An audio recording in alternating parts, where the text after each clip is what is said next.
Assalamualaikum warahmatullahi wabarakatuh, pemirsa ATV yang ada di rumah, dimanapun Anda berada.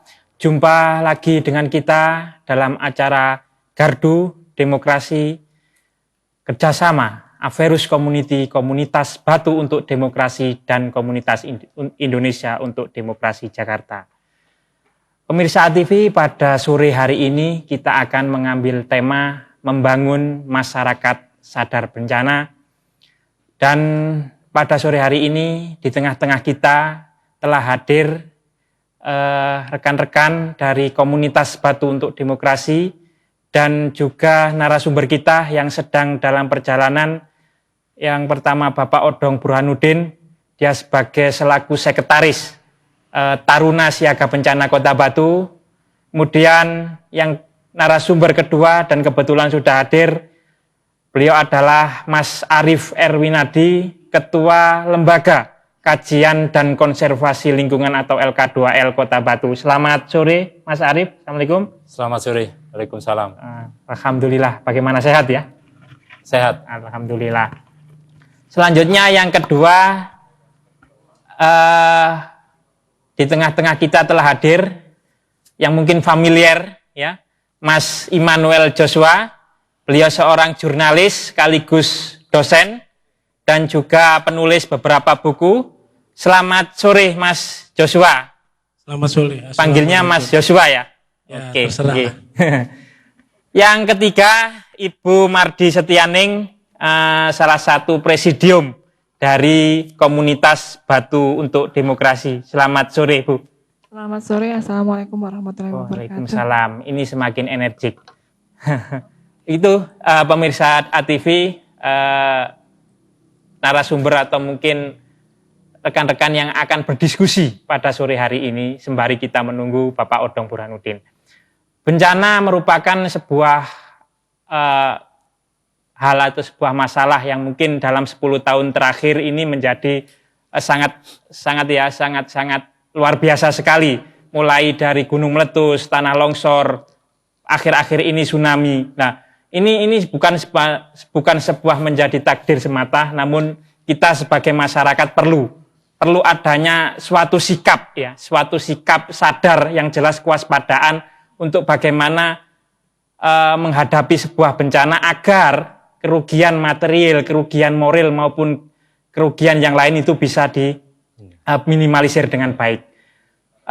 Pertama kita refleksi atas segala bencana yang ada mungkin dari pengalaman Bapak Ibu semua. Pertama Mas Joshua mungkin ya, sebagai seorang jurnalis yang pernah merekam beberapa peristiwa bencana ya. Saya kira perlu bagaimana potret atau kondisi masyarakat selama ini dan mungkin Mas Joshua ketahui. Terima kasih Mas Yogi. Memang kalau kita bicara mengenai bencana ini memang sesuatu yang sangat luar biasa. Karena sesuatu yang mungkin kita nggak pernah pikirkan. Dan kadangkala dari beberapa kali saya melakukan liputan, bahkan wawancara, juga saya pernah terpaksa menjadi relawan walaupun tanpa persiapan. Ini memang kondisi masyarakat sangat-sangat menyedihkan. Karena masyarakat kita ini tidak disiapkan untuk menghadapi bencana. Sehingga ketika bencana datang mereka biasanya panik. Bahkan ini yang menjadi satu ciri yang sering saya amati.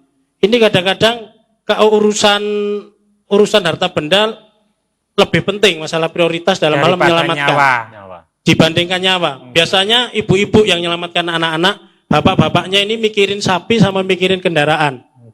Salah satu pengalaman saya ketika saya harus diberangkatkan jadi relawan dadakan, di sana sambil liputan. Di mana itu Mas? Di waktu gempa Jogja. Gempa Jogja ya? Gempa Jogja kondisi masyarakat sangat chaos waktu itu. Karena di dalam kondisi yang demikian ternyata ada juga yang namanya maling motor. Wah. Jadi mereka bawa pickup, bawa apa, akhirnya motor ini dibawa. Sehingga bapak-bapak ini nggak mikir lagi bagaimana merawat keluarganya atau masyarakat, tetapi yang mereka pikirkan adalah bagaimana menyelamatkan motor mereka. Iya, artinya kan mencuri kesempitan dalam gitu. Ya, banyak sekali ternyata yang memanfaatkan bencana, sehingga dari pengalaman saat itu kita sendiri ketika masuk ke daerah bencana tanpa pengenal dan tidak ada orang lokal itu kita dicurigai. Bahkan mereka cenderung beringas. Jadi masyarakat yang kena bencana ini cenderung beringas. Bahkan siapapun yang tidak dia kenal bawa motor yang mungkin kita tidak bisa menunjukkan surat, itu resikonya kita bisa dimasa sama mereka. Wah, luar biasa. Ini Jadi ternyata penuh resiko ya. Iya. Menurut selama ini kemudian bagaimana pola-pola yang kemudian ditangani oleh tim yang kemudian membantu atau mungkin tim relawan itu kerja di lapangan itu bagaimana mereka melakukan tindakan? Kalau dalam hal ini memang saya bukan pelaku langsung ya Mas Yogi ya. Dari mungkin investigasi saya dengan beberapa pelaku dan juga memang aktivis penanganan bencana, yang menjadi problem saat ini adalah bantuan yang tidak tepat sasaran. Pernah terakhir setelah bencana Merapi, saya sempat wawancara dengan salah satu aktivis. Ada satu kontainer obat-obatan itu dikirim ke dapur umum yang ngurusin makanan, padahal mereka nggak butuh. Salah sasaran. Salah sasaran, dan yang kedua memang bencana ini rawan dipolitisir. Jadi kalau yang namanya bencana, biasanya itu ke kelompok-kelompok yang punya kepentingan, dalam hal ini politik, biasanya mereka nurunkan yang namanya mobil serbaguna mereka, bendera-bendera, dan kadang-kadang mereka tidak ada kegiatan. Bahkan kaos yang dibagi pun itu mengandung kepentingan tertentu. Ini yang rawan sebenarnya. Jadi luar biasa pertarungan di situ ya. Betul. Artinya kan gini Mas, bahwa di situ jelas bahwa masyarakat ternyata dengan sekian banyak korban kalau kita melihat di televisi dan misalnya gempa dan sebagainya. Tapi juga di situ ada beberapa yang kemudian masyarakat ternyata benar bahwa masyarakat kurang sadar terhadap bencana itu. Mungkin sebagai contoh ilustrasi ya, bahwa gempa Jepang tsunami menurut media itu yang menewaskan 10.000 orang. Namun ketika gempa atau tsunami di Aceh dengan skala Richter yang lebih rendah daripada di Jepang itu menewaskan sekitar 250.000 jiwa. Nah, ini sebagai bentuknya pemberdayaan masyarakat yang sadar bencana.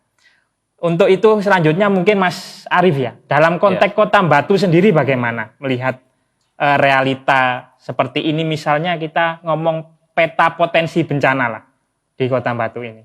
Baik, peta potensi bencana di Kota Batu ini kan juga hulu Sungai Brantas, kemudian kondisi geografisnya ini tanahnya kan bergunung, kemudian kondisi sungainya curam. Jadi kalau bencana banjir, tanah longsor, ya ini juga hampir keseluruhan desa dan kelurahan di Batu ini berpotensi terjadi bencana. Berpotensi terjadi bencana. Iya.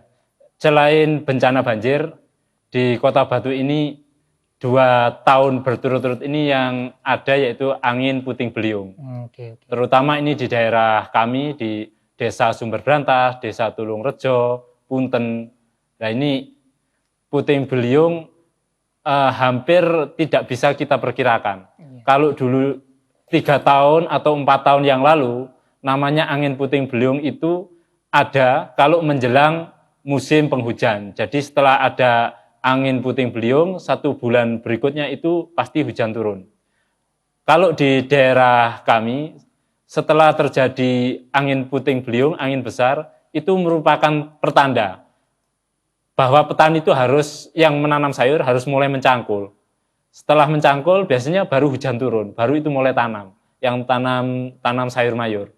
Tapi kalau saat ini, akibat perubahan iklim, kita sudah tahu semua, tahun 2010 hampir tidak ada musim kemarau. Kemudian tahun 2011, ini kemungkinan juga musim hujan terus berlanjut. Ya, ini potensi bencana ya sangat besar. Oleh sebab itu Dinas Kehutanan dan Pertanian Kota Batu itu kan untuk masyarakat sekitar hutan itu kan sudah ada program bahwa tahun 2012 diharapkan hutan-hutan di lahan perhutani itu sudah diharapkan ada tanaman multipurpose trispesies atau MPTS. Iya. Terdiri dari bisa tanaman buah, tanaman itu upaya kopi. untuk upaya untuk istilahnya jagani atau menanggulangi jika terjadi tanah longsor. Berarti di sini penyebabnya bencana itu seperti yang saya sebutkan tadi, jenengan sebutkan tadi ada puting beliung, kemudian bencana tanah longsor dan mungkin banjir bandang lah. Ya. Ini disebabkan apa yang kemudian jenengan sebagai masyarakat hulu, ataukah penebangan atau mungkin apa memang kehendak alam atau gimana seperti itu Mas Arif? Oke, saya ini. Kalau menurut pendapat kami itu pertama juga kehendak alam. Tapi kalau apa yang diharapkan Dinas Kehutanan maupun Perum Perhutani untuk menanami MPTS itu kan selain untuk mencegah bahaya longsor, itu juga mengurangi bahaya sedimentasi. Atau kalau saat musim hujan itu lumpurnya akan mengalir, yaitu nanti kalau lumpur mengalir itu sampai ke waduk. Kalau sampai ke waduk-waduk, otomatis waduk yang ada di Karangkates, Sengkuruh maupun di Blingi, di Ngantang. Monggo, mari silakan Pak. Monggo langsung. Monggo, selamat datang Pak Odong. Kami lanjutkan. Kalau sampai waduk itu penuh kan otomatis pasokan listrik kita juga akan terganggu. Kemudian untuk menghindari hal-hal seperti itu kan memang makanya diharapkan kerjasama antara masyarakat dengan perhutani dengan tanaman MPTS itu selain untuk mengurangi bahaya bencana banjir juga mengurangi sedimentasi yang sampai di Sungai Berantas. Iya, kerugian-kerugian yang lain. Oke, pemateri atau narasumber yang kita tunggu-tunggu telah hadir pada sore hari ini. Selamat sore dan selamat datang Pak Odong Burhanuddin ya. Dari seragamnya ini sudah aktivis atau mungkin relawan yang bencana yang sudah siap tanggap. Oke Pak Odong, tadi pada sore kali ini kita membahas tema tentang membangun masyarakat sadar bencana. Ya, artinya bahwa bagaimana kita bisa bersahabat dengan bencana dan kemudian masyarakat itu mempunyai kemandirian dalam rangka menghadapi situasi tanggap bencana seperti itu. Mungkin Pak Odong untuk konteks Kota Batu sendiri, peta tadi sudah dijelaskan secara garis besar mungkin. Namun lebih jelasnya Pak Odong tentang bagaimana peta potensi atau mungkin bencana apa yang kerap terjadi di Kota Batu ini. Monggo, saya persilakan. Oke, terima kasih. Assalamualaikum warahmatullahi wabarakatuh. Waalaikumsalam. Jadi begini, banyak peta-peta atau bencana yang ada di Kota Batu yang kurun waktunya terakhir ini, diantaranya yang jelas karena Batu ini juga, Kota Batu ini adalah daerah pegunungan. Jadi longsor itu jelas. Jadi yang satu adalah bencana longsor yang sudah sekian lama ini kita alami di berbagai wilayah di Kota Batu ini. Terus yang kedua banjir bandang. Banjir bandang. Yang karena Kota Batu sebagai pusat dari sumber air berantas dari desa Sumber Berantas yang mengaliri sampai ke seluruh Jawa Timur. Yang kedua adalah angin puting beliung. Dan ketiga yang baru-baru kemarin itu adalah tanah ambles yang sudah terjadi karena di Batu itu banyak. Menurut orang-orang tua dulu bahwa sering terjadi dulu itu mata pencahariannya orang-orang itu kebanyakan untuk mencari pasir dan batu di bawah tanah. Nah inilah yang kemarin sudah terjadi di Junrejo, terjadi di desa Sisir, terjadi di desa Ororombo, itu juga sudah terjadi. Untuk kemudian peta-peta itu wilayah misalnya banjir di mana saja.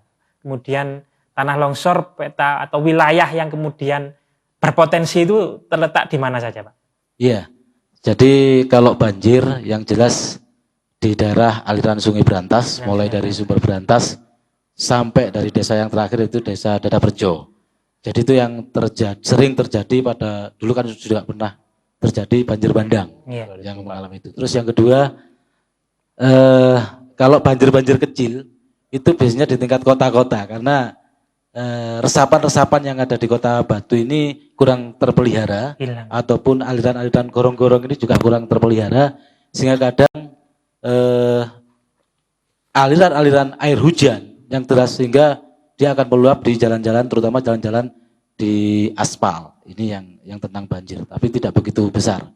Tapi ini juga mempengaruhi tentang arus lalu lintas, ini jelas. Terus yang kedua, kalau puting beliung, ini di Kecamatan Bumiaji, ini sering terjadi di daerah Tulungrejo. Tulungrejo atas ya. Tulungrejo, Sumber Berantas. iya, dan juga Sumber Berantas. Karena kemarin juga kita juga mengatasi puting beliung di daerah Pura. Ini juga terjadi di daerah Tulungrejo, yang lainnya juga terjadi di Desa Pendem. Ini juga terjadi di Desa Sumberjo, juga terjadi di Desa Beji, tapi di perbatasan Judejo ini juga terjadi dari angin puting beliung. Yang terakhir ini adalah di Desa Telekung yang kemarin itu ada sekian ratus pohon ini juga tumbang. Terus kalau longsor ini jelas karena daerah kita itu juga geografisnya daerah pegunungan. Ini yang jelas daerah Songgoriti ini yang paling, daerah Songgoriti, Sumberjo, juga Sumber Berantas, juga Telekung juga demikian. Tetapi juga ada bencana-bencana yang kecil. Ini biasanya itu seperti di Giripurno itu hanya sebatas ada bangunan yang mungkin konstruksinya kurang kuat sehingga dia terkikis air, akhirnya dia roboh menimpa bangunan rumah penduduk, seperti juga di Telekung. Ini. Kalau tanah ambles tadi sudah saya jelaskan, peta-peta tanah ambles yang belum terjadi ini adalah di desa sisir di daerah Kapung Baru, arah ke Desa Ngaglik. Terus juga di daerah Abdul Ghani, ini yang belum terjadi.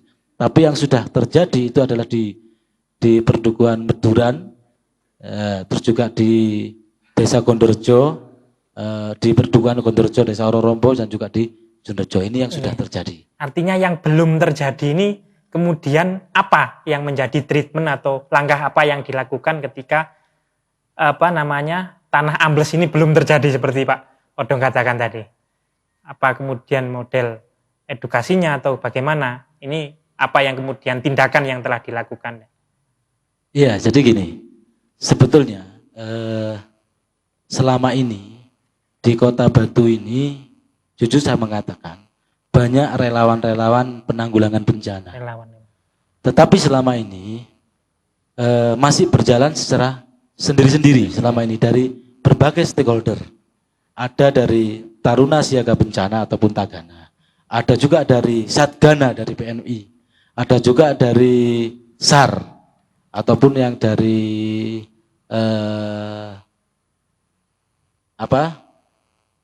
dari Kesbang Linmas, ada juga dari kepolisian, ada juga, dan dari ABI ada juga. Nah ini selama ini hanya bergerak terus sendiri-sendiri, tanpa dalam satu koordinasi. Nah makanya itu kita punya ke depan, terutama dari Taruna Siaga Bencana ataupun Tagana ini, akan mensosialisasikan kepada masyarakat tentang kepedulian bencana. Makanya dari itu kita punya gagasan KSB, Kampung Siaga Bencana, yang akan kita bentuk di 2 titik, yaitu di Desa Tulungrejo dan Desa Telekung. Agar supaya kepedulian bencana yang berbasis masyarakat ini benar-benar dimengerti oleh masyarakat. Sehingga biasanya kita itu bencana itu datangnya tidak ditentukan. Nah, kalau masyarakat itu sudah tahu dan peduli dengan kebencanaan, seperti begini, di Taruna Siaga Bencana itu sebetulnya tugas dan fungsi Tagana itu adalah sebagai pendistribusian logistik dan dapur umum, sebetulnya begitu. Tetapi tidak salah apabila kita itu ikut berperan di dalam penanganan. Ya. Makanya dari itu ini akan kita sebarluaskan kepada seluruh lapisan masyarakat, terutama nanti kita akan sosialisasi di sekolah-sekolah, sehingga mereka peduli tentang adanya bencana yang ada di kota kita. Nanti kita sambung lagi, menarik ini. Ada beberapa konsepan baru. Pemirsa TV yang ada di rumah, pemirsa bisa bergabung dengan kita berdiskusi dan berdialog melalui line telepon yang disediakan di nomor 594.000. Tema kita adalah membangun masyarakat tanggap bencana. Sekali lagi kita undang pemirsa ATV untuk bergabung dengan kita pada line telepon 594.000. Sekarang kepada Bu Ning. Bu Ning, tentang ini sebagai mungkin mewakili tokoh masyarakat atau mungkin juga yang juga dulu pernah membantu relawan ya kira-kira bagaimana menurut pandangan Ibu dengan konsep atau mungkin gambaran yang telah dipaparkan oleh Mas Odong tadi. Oke, terima kasih Mas Yogi. Kalau saya mungkin kita lebih bagaimana sih membangun masyarakat yang sadar bencana. Kita kadang berpikir bahwa bencana itu adalah bencana yang besar dulu baru dikatakan bencana, kan seperti itu. Padahal kita lihat dalam skup kecil saja, itu sering kita dapati kemungkinan terjadinya bencana. Potensi lah. Nah, bagaimana sih kita membangun kesadaran masyarakat akan adanya bencana ini? Contoh kecil saja kita lihat, di dekat rumah saya, itu ada kali itu gede. Itu kalau dulu hujan 2 jam saja, itu bisa banjir. Aneh kan? Dengan keadaan lingkungan yang di tengah kota, seperti itu banjir. Mengapa demikian? Karena pada saat hujan, biasanya ibu-ibu itu seneng. Ibu-ibu seneng, mumpung hujan, sampahnya kan dibuang.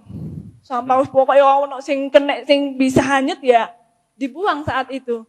Kadang mereka juga jadi enggak dibuka, buntelan plastik atau juga karung itu enggak dibuka, langsung cemplungkan di kali. Itu suatu kesempatan bagi ibu-ibu, mumpung hujan, mumpung airnya padahal itu membahayakan. Padahal itu adalah membahayakan. Jadi bisa menyumbat saluran air ini tadi sehingga terjadi banjir.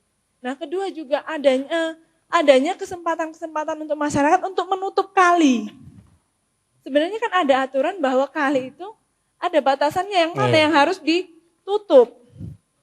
Bahkan kita temui beberapa kali itu sudah ditutup, sudah menjadi halaman rumah. Jadi bagaimana untuk bak kontrolnya air itu, bagaimana itu kesadaran masyarakat belum ada. Jadi mereka menganggap, ini ada di depan rumah saya, ini kali ya punya saya. Iya. Kita tutup saja, gimana supaya kelihatan lebih luas, bagaimana supaya kelihatan lebih bersih. Nah, dan juga dengan di ruang lingkup yang lebih besar lagi, kita lihat bahwa memang tuntutan dari sebagai kota wisata, sekarang ini kan pembangunan lagi giat-giatnya pembangunan hotel, tempat-tempat wisata, tanpa memperdulikan lingkungan itu tadi. Bagaimana ketinggiannya, bagaimana untuk lingkungan selanjutnya. Kita beranggapan bahwa hujan saja yang bisa bencana. Musim kemarau pun bisa bencana, bisa debu. Itu kan menimbulkan polusi udara. Secara jangka panjang. Dan hal ini yang lebih berpikir banyak ya ibu-ibu tentunya. Karena ibu-ibu yang lebih berperan di rumah. Bagaimana anaknya batuk, bagaimana keluarganya bisa terkena penyakit kulit, kan bukan hanya untuk batuk saja. Nah, bagaimana kita menyadarkan masyarakat tentang sadar bencana ini tadi. Bagaimana kita sosialisasi. Saya rasa jarang sekali sosialisasi tentang bencana alam. Oke. Ya, Pak, mungkin bisa dilanjutkan ke Pak Odong ya, Pak. Selain mungkin desa tanggap bencana tadi ya, itu ada ternyata yang paling penting ternyata menurut Bu Ning tadi membangun kesadaran.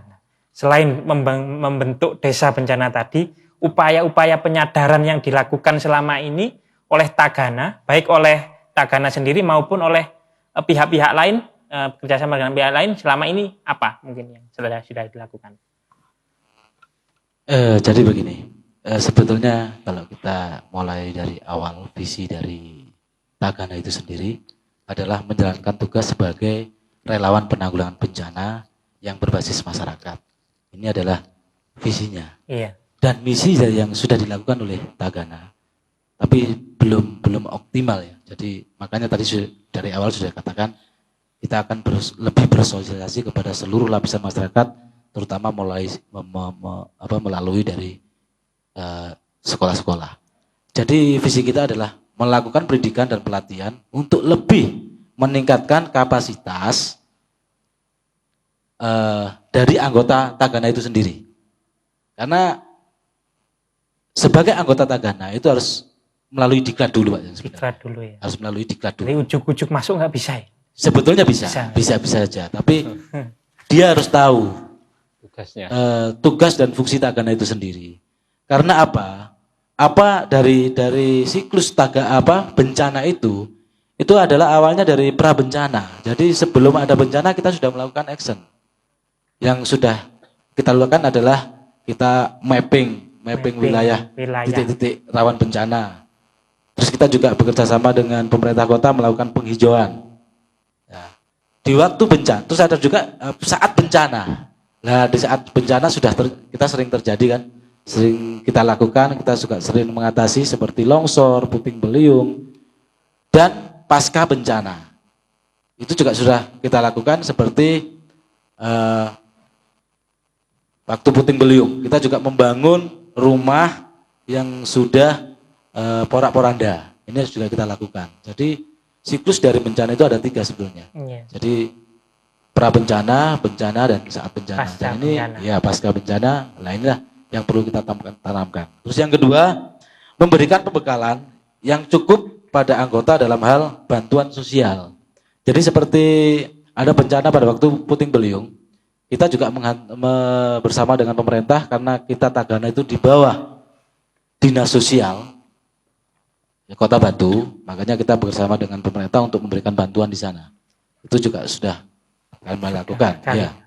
Karena tugas kita adalah selain pemberian logistik, kalau memang seperti ada bencana di luar daerah ya,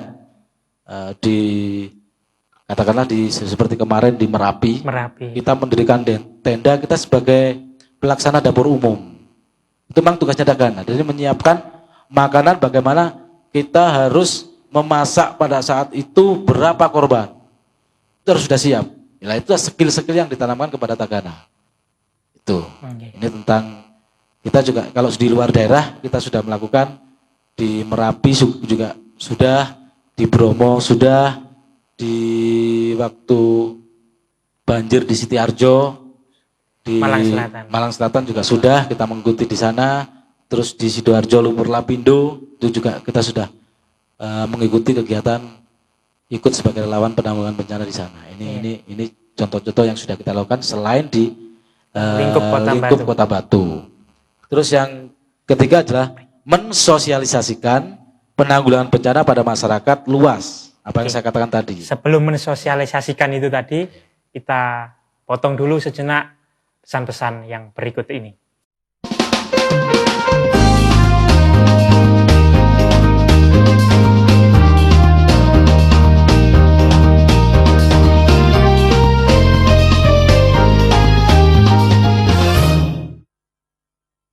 Masih tetap bersama kita, komunitas Batu untuk Demokrasi, komunitas Indonesia untuk Demokrasi dalam acara Gardu Demokrasi. Tetap dengan tema membangun masyarakat yang sadar bencana. Oke, Pak Odong, tadi bisa dilanjutkan tentang upaya mensosialisasikan penanggulangan bencana tadi. Monggo. Iya, terima kasih. Jadi untuk mensosialisasikan tentang kepedulian bencana kepada masyarakat, kita melalui penyuluhan, melalui simulasi, dan juga aksi lapangan.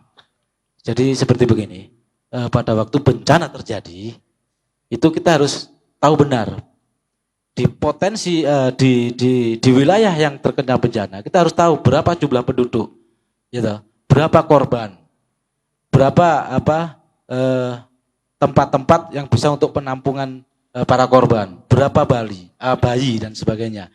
Ini juga perlu melalui pelatihan-pelatihan aksi di lapangan. Ini juga perlu. Karena apa? Terus juga ada pelatihan yang di waktu bencana terjadi, apa yang harus kita persiapkan? Persiapkan, betul. Alat apa? Kebutuhan apa?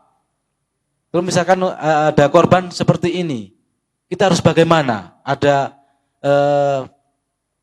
alat-alat apa harus kita pergunakan? Kebutuhan masyarakat apa yang harus kita persediakan? Ini juga harus kita sosialisasikan atau kita praktekkan sebagai aksi di lapangan. Seperti itu. Selama ini mungkin kegiatan-kegiatan simulasi, pelatihan itu sudah diberikan kepada masyarakat belum, atau mungkin misalnya oleh Tagana atau oleh pemerintah daerah, sudah nggak hal-hal ini kepada masyarakat, misalnya itu sudah dilakukan, misalnya pelatihan dan sebagainya? Belum. Jadi saya katakan belum ya. Kalau di wilayah di pemerintahan Kota Batu, nanti kalau saya mengatakan sudah juga dikatakanlah nanti salah. Jadi pembinaan selama ini yang dilakukan oleh pemerintah Kota Batu hanya terhadap seluruh anggota Tagana yang sejumlah 50 orang. Jadi begitu. Ini yang sering dilakukan, bekerja sama dengan PMI yang sering dilakukan. Ya. Terus yang kedua, kita mensosialisasikan tentang kepedulian bencana ini kepada komunitas-komunitas. Seperti di komunitas Karang Taruna, kita sudah mensosialisasikan itu. Iya. Jadi tidak semuanya. Jadi kita belum maksimal untuk mensosialisasikan itu. Mensosialisasikan belum semuanya. Belum semuanya. Tapi kalau kita melakukan mapping di lapangan dengan masyarakat, dengan tokoh-tokoh masyarakat sudah. Jadi kita mapping di titik-titik bencana itu dengan tokoh-tokoh masyarakat kita sudah. Jadi seperti itu. Oke. Iya.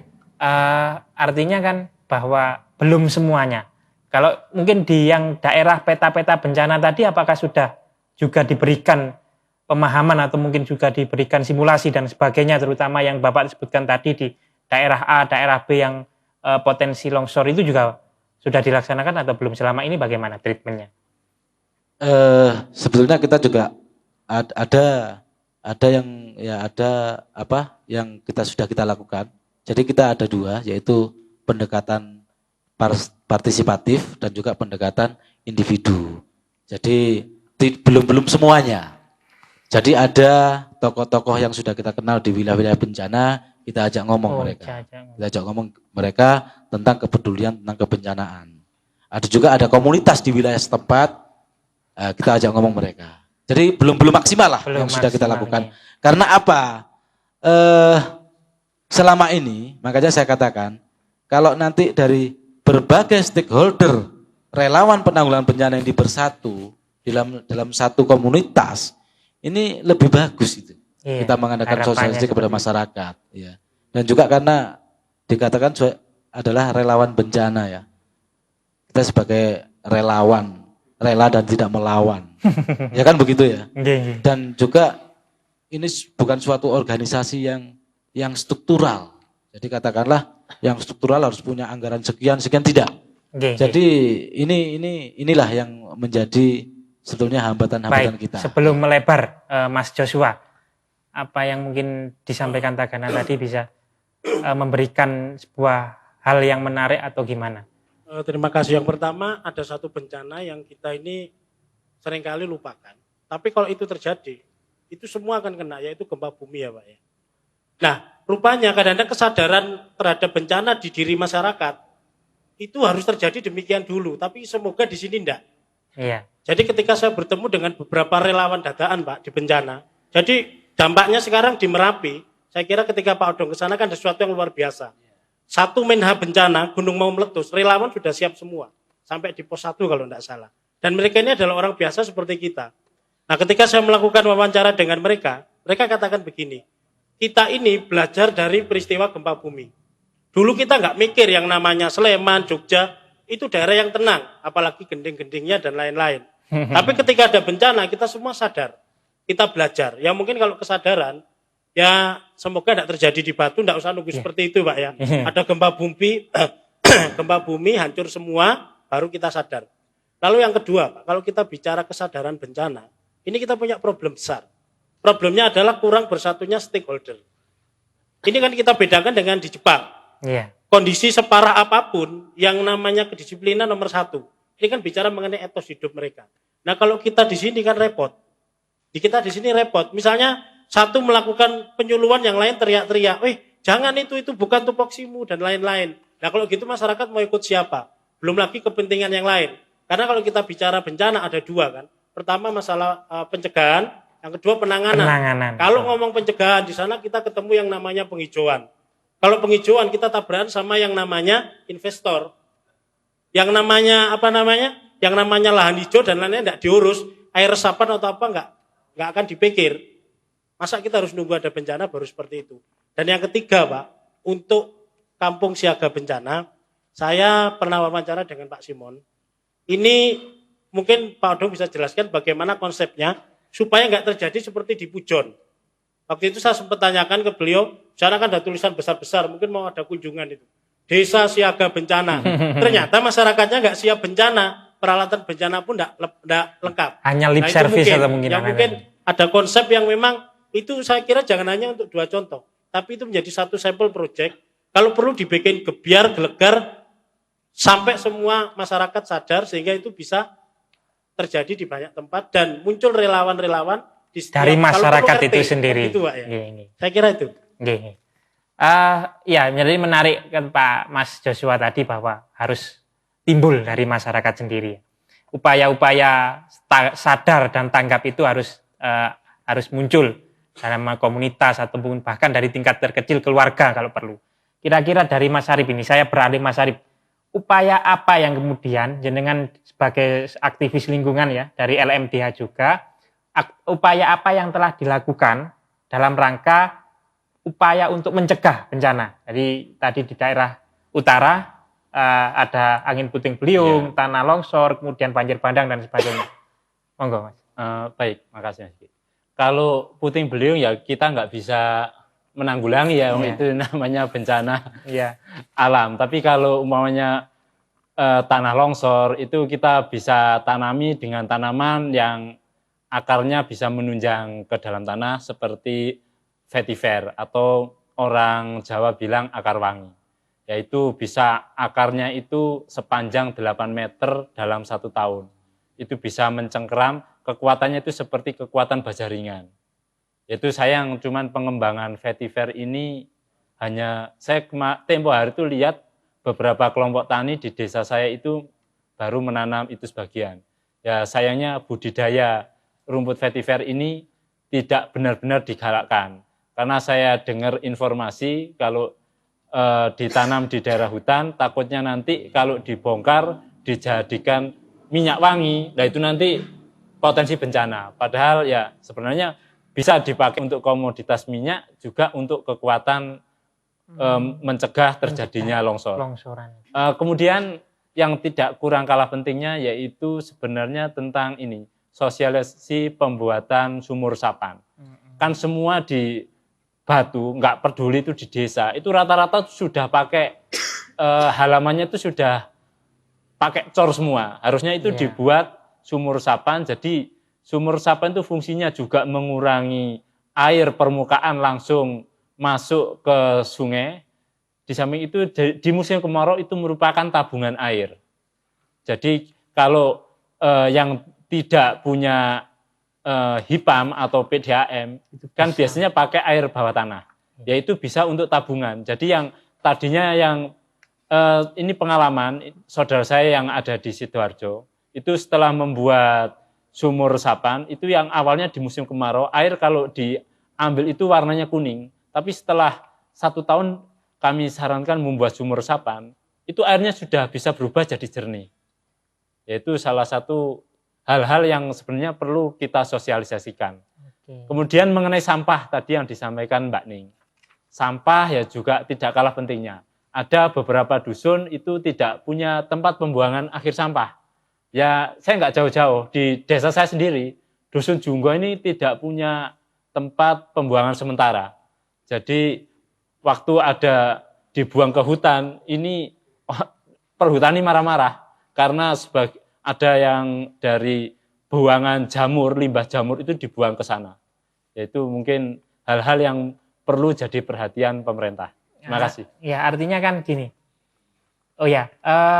Gini, bahwa seringkali yang dipersalahkan itu kemudian masyarakat sekitar hutan ya Mas ya. Betul. Masyarakat sekitar hutan. Bahkan adanya puting beliung, bencana ini sebagai alih fungsi hutan yang kemudian secara luas hawa atau udara menjadi panas atau mungkin kemudian selanjutnya musim yang hari ini kurang bersahabat dengan kita lah. Ini apa benar itu kemudian proses alih fungsi hutan ini menjadi hal yang menjadi penyebab di anomali cuaca dan kemudian pada bencana dan sebagainya seperti itu? Kalau ini pendapat dari Kepala BMKG Karangploso ya, waktu itu di acara sidang Tim Koordinasi Pengelolaan Sumber Daya Air Wilayah Sungai Brantas, TKP RCA Brantas waktu itu di Surabaya. Memang salah satu hal juga alih fungsi hutan. Makanya waktu awal kami sampaikan, kan ini Pemkot Batu menyarankan untuk hutan ditanami rumput gajah, kemudian ditanami kopi, yaitu untuk mengurangi hal-hal seperti ini. Jadi kan juga di samping bencana kan juga perubahan iklim ini membuat apel yang tadinya tumbuhnya subur di Kota Batu juga mengalami kekurangan, kemerosotan produk. Beralih ke Mbak Ning. Mbak Ning, sebagai pegiat KBD juga ini, kira-kira apa yang kemudian perlu KBD lakukan untuk jika melihat kondisi seperti peta bencana seperti yang sudah dipaparkan tadi dan dalam rangka ini membangun upaya kesadaran, membangun penyadaran itu tadi. Ya Mas Yogi, selama ini jadi banyak hal yang memang belum optimal ya, belum maksimal yang sudah dilakukan KBD ya. Paling tidak kita kembali lagi ke lingkup kecil. Jadi kita harapkan bahwa anggota-anggota KBD ini mensosialisasikan bagaimana sih sebenarnya yang namanya sadar akan bencana alam. Jadi bukan hanya bencana-bencana besar, itu bisa dilakukan dalam lingkungan keluarga. Salah satu contoh Mas Yogi yang kadang kita tidak pernah berpikir, bagaimana sih jika suatu saat yang namanya bencana alam ini tiba-tiba datang tanpa kita siap. Satu hal yang kalau saya lebih simpel, orang kadang tidak berpikir Mas Yogi bahwa surat-surat itu sangat penting. Surat menyurat. Surat menyurat. Dokumentasi. Iya, dokumen-dokumen itu sangat penting. Kalau saya bilang ke teman-teman, kalau bisa upayakanlah bahwa dokumen itu ada dalam satu map besar. Jadi kalau saya memang ya, kapanpun datang, itu yang lebih dulu saya siapkan. Karena hal itu memang sangat sulit. Baru ya, itu tadi kan kita bila terjadi bencana, umumnya di masyarakat terjadi kesulitan nantinya bagaimana kalau sudah terjadi mau ngurus ini. Salah satu kesulitannya adalah contohnya saja kartu keluarga. Bagaimana dia mau mendapatkan bantuan kalau dia kakak tidak punya. Itu nanti juga berpengaruh terhadap penanganan bencana juga kan seperti itu. Jadi bukan hanya sekarang kita jangan buang sampah, jangan tebang pohon. Satu hal yang harus masyarakat tangkap adalah masalah dokumen yang memang sangat simpel tapi bagi saya itu sangat penting. Baik. Oke. Terima kasih. Dari itu, kemudian yang terakhir, 3 menit saja dari Pak Odong, apa yang kemudian perlu masyarakat lakukan terhadap upaya untuk membangun kesadaran atau mengantisipasi baik bencana yang sifatnya alam maupun bencana-bencana yang lain. Monggo Pak, singkat saja. Iya, jadi gini, kalau tentang sudah terjadi suatu bencana, itu harus kita tegaskan kepada masyarakat bahwasanya itu akan berdampak pada diri kita dan keluarga kita. Ini yang paling penting. Kalau ini sudah kita tanamkan kepada masyarakat, masyarakat pasti akan sadar tentang hal itu karena demi keselamatan mereka. Ini yang penting. Dan juga saya akan menanggapi tentang konsep KSB tadi ya, sedikit aja sebentar ya. Tentang kampung siaga bencana tadi. Jadi kita mendirikan itu berkeinginan ada berapa titik. Tapi ini sebagai sampel produk kita tentang KSB ini di titik-titik yang benar-benar titik sebagai titik rawan bencana. Daerah yang rawan bencana. Ya, daerah yang rawan bencana ini yang paling penting. Konsep kita adalah kita akan sosialisasi benar-benar kepada masyarakat, kita persiapkan segala sesuatunya kepada masyarakat, sehingga nanti di waktu bencana terjadi, dia sudah siap. Nanti banyak hal, konsep-konsep nanti yang lebih luas. Tidak hanya instan kita membentuk itu, kita bukan mengoreksi kepada yang lain ya, yang Andi saya katakan. Tapi benar-benar nanti di Kota Batu sebagai sampel untuk desa-desa yang lain Kota Batu. Terima kasih. Terima kasih Pak Odong, Bu Ning, Mas Yosua, dan Mas Arif atas kehadirannya pada diskusi sore hari ini. Pemirsa, saya selaku pembawa acara, ada kurang dan lebihnya Mohon maaf, wallahul muwaffiq ila aqwamit thoriq. Wassalamualaikum warahmatullahi wabarakatuh. Waalaikumsalam.